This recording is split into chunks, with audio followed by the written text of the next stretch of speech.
name is Keenan Randall, Florissant, Missouri, 20 years old.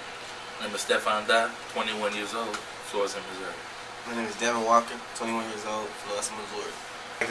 I think it affected the black community, especially young black males, like in a heavy way, in a major way. But I feel like a lot of people have turned the actual seriousness of the situation into just chaotic, actions, like lashing out and pointless actions now. So I think that it has definitely impacted the young black community in a of course, negative way, in a big way as well. I mean, basically, young black men in America already had a general idea of what white people thought about us, you know what I'm saying?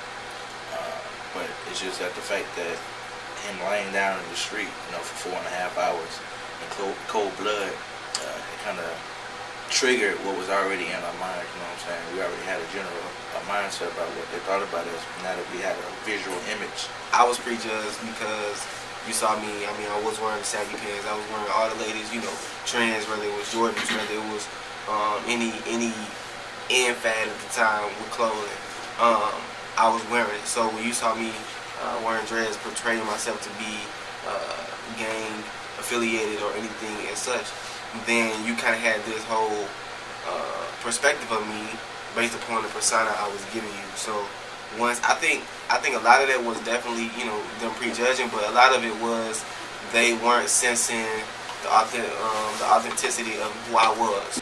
I mean, I could speak on even on the positive side. Like sometimes we come from church, you know what I'm saying? We dress real nicely, and we go to McDonald's. We get a lot of looks because of the way we dress, even from our own kind. You know what I'm saying? Our own black people, we get a lot of looks because if white people wasn't dressed that way, you wouldn't get that many looks because that's to be expected. You know what I'm saying? But we get a lot of looks because that's just not the norm. Black men are typically dressed that way.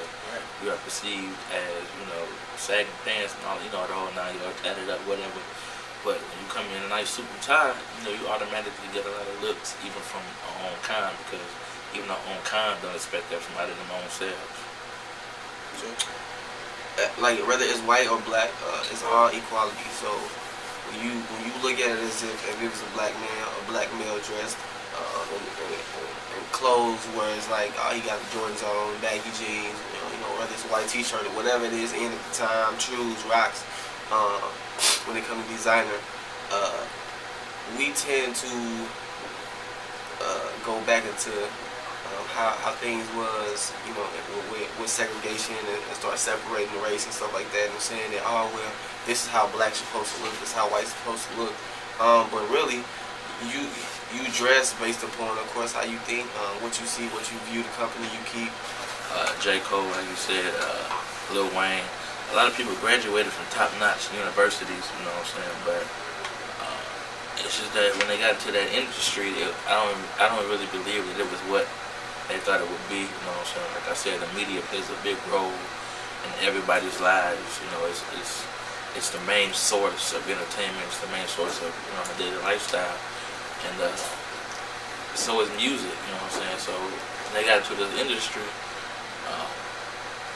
the media, the back push of what media is, what music really is.